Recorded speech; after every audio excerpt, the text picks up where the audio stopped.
Let me practice my Slovenian, Dobar dan.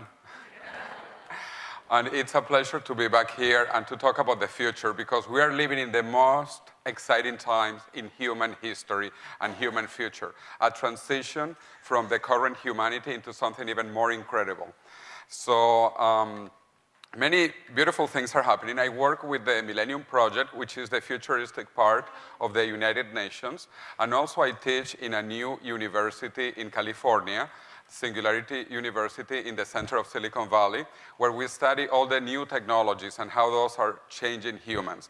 But I am originally from Venezuela. My family actually is from Spain, as you will see, because I'll show you my human genome, and you will see where my ancestors come from. And this is truly fascinating, so you can really check where your family is from. But anyway, my parents left Spain during the dictatorship of Francisco Franco. And now I left Venezuela because of the dictatorship of Hugo Chavez.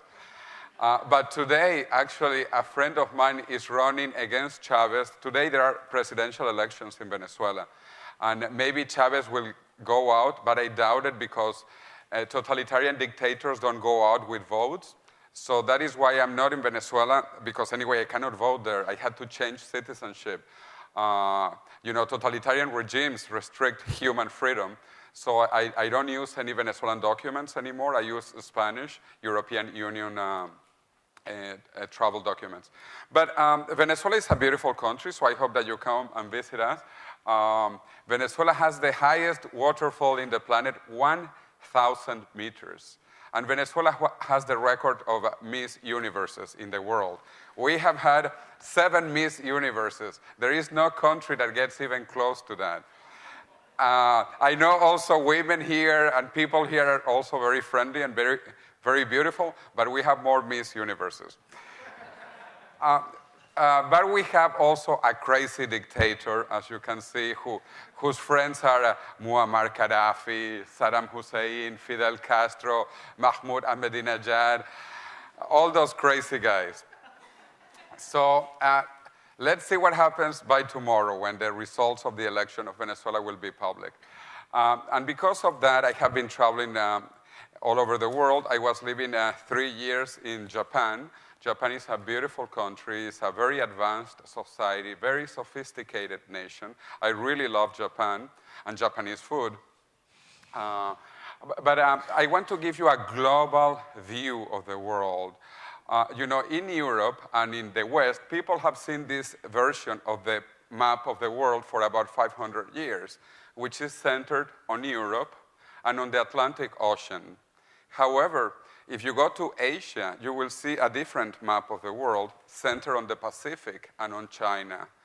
In fact, you can see there the name of China. China has 2 characters.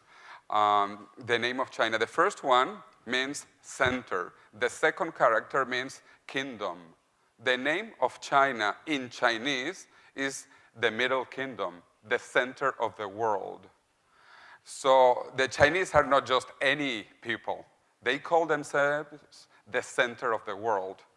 And they invented pasta. It was not the Italians who invented pasta. It was the Chinese. And you know, there are many Chinese. 1 out of every 5 people in the world are Chinese. So I tell all my friends that you should never have more than 4 children. You know why, right? Because the 5th child will be born Chinese. Statistically speaking, okay? But obviously, I don't say this in China because they go, okay, so this is how the Chinese look at the world, and also the Japanese and the Koreans and the Taiwanese. Most of East Asia looks at the world like that. So please see this new version of the map of the world. But everything is relative. If you are in Australia, you could see the world upside down. Or if you are in the Arab Emirates, this is how you could see the world. You can actually buy a little island, very small island for Slovenia. But also they found a cow with the map of the world. So I want you to see the world with a global view, with a new face, and with a new behind also. Okay, now let me tell you then a little bit more, after talking about the world, to talk about the future. As I said, I work with the Millennium Project. That is, it began as the futuristic unit of the United Nations, even though we are now independent, because the United Nations is very, very bureaucratic. So it's better to be related but independent from the United Nations so that we can talk more about the future and the fascinating things that are going to happen in the next few years. We just published a couple of books, one that we do every year, The State of the Future, and then another one about Latin America in the year 2030. Even though these are fascinating things, I want to tell you about even more incredible things happening. And for that, I want to talk a little bit about the place where I also work in California, Singularity University. This university is very new. It just began in 2009. And the two original corporate founders were Google and NASA.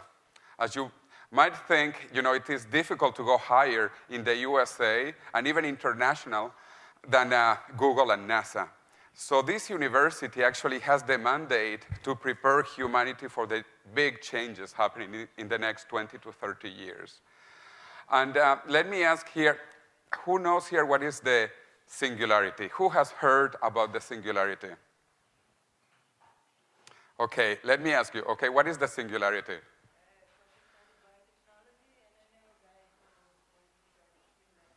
Okay, good. That's a good beginning. Let me talk a little bit more about this, because this is the most incredible thing that will happen. And we are going to be there, I hope, alive to see this. Time magazine last year published an article about that. That was the cover issue in February about the singularity. And look at the headline they put below, 2045. We expect the technological singularity to happen between 2029, the earliest, to 2045, the latest. 2029, 2045, okay? They want to be conservative, and they took the latest year, 2045, so that people don't get scared, because many good and scary things are going to happen. One of those is that in 2045 is the year when man and women also become immortal. And we are going to become immortal actually in two ways, through our software and through our hardware. And I will talk a bit about this, how we are going to live indefinitely, both computationally through our uploaded brains and also biologically or through our hardware being replaced and upgraded continuously. The concept of the singularity actually became popular with a book called The Singularity is Near, which was written by an engineer from MIT, which is also my alma mater, the Massachusetts Institute of Technology. This book, The Singularity is Near, was the #1 bestseller in 2005, 2006, and 2007 in Science and Technology. And the book is recommended by Bill Gates as the best book about the future. And I think you all know who Bill Gates is. So what is this book about? What is the singularity? The technological singularity can be defined in many ways, but my favorite definition is the moment, the time, when artificial intelligence will reach human intelligence level. The time when artificial intelligence reaches human intelligence level. And again, we expect that to happen between 2029 and 2045. And you might ask, how can you know if that even is possible? How can you compute that? How can you calculate that? So there are certain ways, like one very popular, which is called Moore's Law. Moore's Law was a law, it's not really a law, but it's similar, invented by Gordon Moore, who was the co-founder of Intel. So in 1965, he discovered that computers were doubling their power every 2 years, and that their price came down also every 2 years. In the 1990s, actually, this accelerated. It was not every 2 years, but every year and a half. As you can see, the vertical scale is logarithmic, which means an exponential trend. This is increasing exponentially. Because some of you here are very young, I actually will show you this in terms, for example, of the evolution of computer memory. I don't know if any of you really actually saw this before or used this. Who knows this, what this is? Okay, I can see you have some experience. Okay, these are normally called the IBM punch cards. The IBM punch cards, you had to make little holes to keep all the information on computers. The programs and anything you wanted to keep in a computer, you would use this. And you had to make little holes. This basically has 10 rows and 100 columns, 10 times 100, which gives 1,000. This has 1,000 bytes of information, 1K. So imagine, this was used about 30 years ago, until about 30 years ago. This was what is called mechanical memory. Mechanical memories because you had to keep on making holes. Holes are very important for technology. But then the first electromagnetic memories were invented also 30 years ago. This also has 1K of memory, 1K. But this was better because it could be erased and you could write again. While this could not be changed. Once you made the holes, those holes stayed there forever. But this was better because you could change. And also it was better because it had a bigger hole.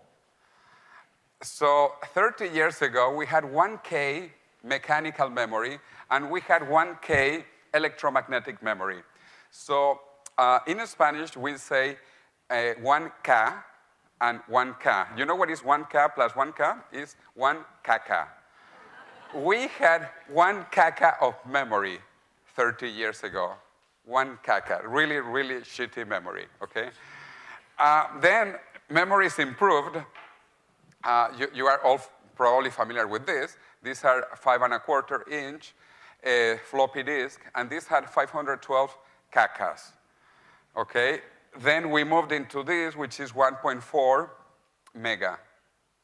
And today, if you come to Japan or to Korea, which are the leaders in memories and many computer things, you can buy these beautiful pen drives. This is 128 gigabytes. 128 gigabytes. And then you keep, this is like Lego pieces, you keep on adding if you need more memory. But so let me show you what has happened in 30 years. We went from caca to 128 gigas.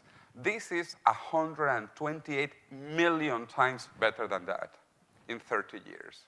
So now I'm asking you, what do you think will happen in the next 30 years? In the next 30 years, actually less, because this is accelerating. In the next, not 30, in the next 20 years, you will remember me. And you will remember the caca. But the caca will be this. In the future, we are going to have such powerful computers, incredibly powerful, and actually three-dimensional circuits. All the circuits today, all the memories are flat, 2 dimensions. Beginning this year, next year, Intel is working on the first generation of 3-dimensional circuits. So this is only beginning. So as you can see, this is accelerating, and in 20 years, 30 years, we will have computers that have more transistors than our brain has neurons. And that is the time when artificial intelligence will reach human intelligence levels, the technological singularity. But this is happening not only with computers and information technology. It's happening in all technologies. Let me give you another example of biotechnology. And I was talking about the human genome before. So this is a partial sequence of my human genome. There are several companies in the world doing human genome sequencing. As you can see, that's my name. Well, it's on the top. You cannot see it, but you can see the disease risk I have for different diseases like psoriasis, macular degeneration, Alzheimer's, Parkinson, prostate cancer. According to your genes, you will have different probabilities of getting different diseases. And this you can know once you sequence your genome.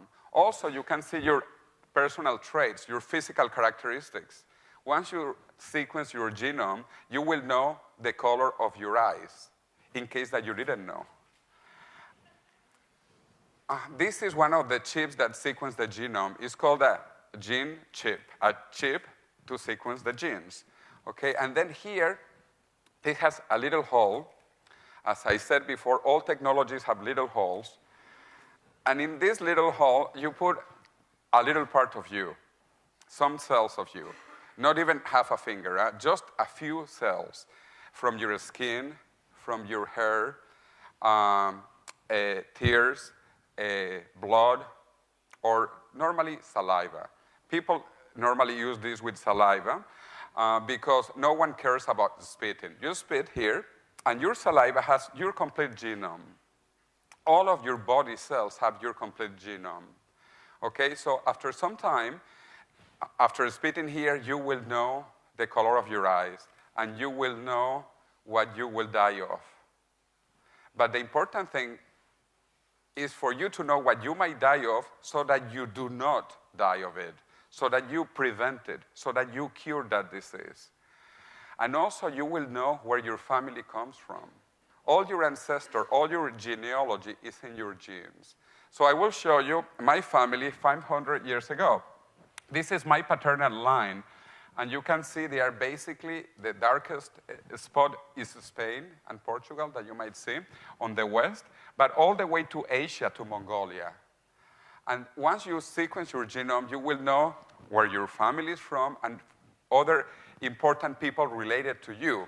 Like if you look at the bottom right, famous people related to my father, Genghis Khan. So no one mess around with me, okay? I'm related to Genghis Khan on my father's side. Now, I will show you my mother's side, also 500 years ago. You can do this 500 years ago, 5,000 years ago, 50,000 years ago, when we were all Africans. Human beings evolved in Africa, and now there is no doubt. We can actually trace back our ancestry all the way to Africa, 50, 60,000 years ago. So, in fact, human beings originally are black, and we are mutants. If you are not black-colored, you are a mutant. In fact, white-collar people is a mutation that originated in Europe about 15,000 years ago. And blue eyes is a more recent mutation about 10,000 years ago that originated in Northern Europe. So if you are not black and you have some mutation, you can trace that back in history as well today. So, but don't worry, we are all mutants, and we keep on mutating, and we will mutate even more faster soon. And it will be fun.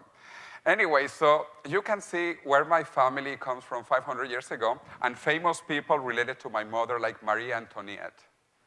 So I have a very aristocratic family, Genghis Khan and Marie Antoinette. Thanks to genome sequencing, then you can see your history. You can reconstruct your how do you call it? Genealogy tree or whatever. So you can actually check if your father is really your father. But it is interesting to go backwards. But what is more interesting? To go forward into the future. And in the next few years, we will design our children. We will design our babies. And let me show you an experiment I did with one of the students at Singularity University in 2009 by sharing genes. We were sharing genes. This is a theoretical experiment, okay, to see how our descendants could be. And we compute the probability of different characteristics according to our genes. And this is fantastic, and this will be a standard in the next few years. And you can do this with one person, and it is fun, right? But you can do it with 5 people, and it is even more fun. if you like the eyes of one person, the nose of another person, the hair of another person, my brains, etc., you can create your own baby. Now, do you think that this is expensive? This was very, very expensive, but it is becoming cheap. The first human genome sequence began in 1990, and it finished in 2003. So it took 13 years, and it cost over $1 billion to sequence one human genome. 13 years, $1 billion. By 2007, it went down to $100 million, and you could do it in 4 years. Today, in 2012, the complete sequence of the genome is about $2,000, $2,500, and it takes maybe a couple of weeks. You can do a partial sequence of the genome, which is cheaper and faster, and almost as good also today for maybe only $400. And in the future, we expect that this is going to go down to $100 or less, and you will do it in 1 hour. So maybe in 10 years, you will go to the drugstore, and you will spit on this little chip, not on the guy that works at the pharmacy. And then you pay $10, 10 euros, and 1 hour later, you will know the color of your eyes, okay? And many other things about yourself. Okay, actually, let me tell you, there is a company here in Slovenia that was founded by the first Slovenian student at Singularity University, Marko.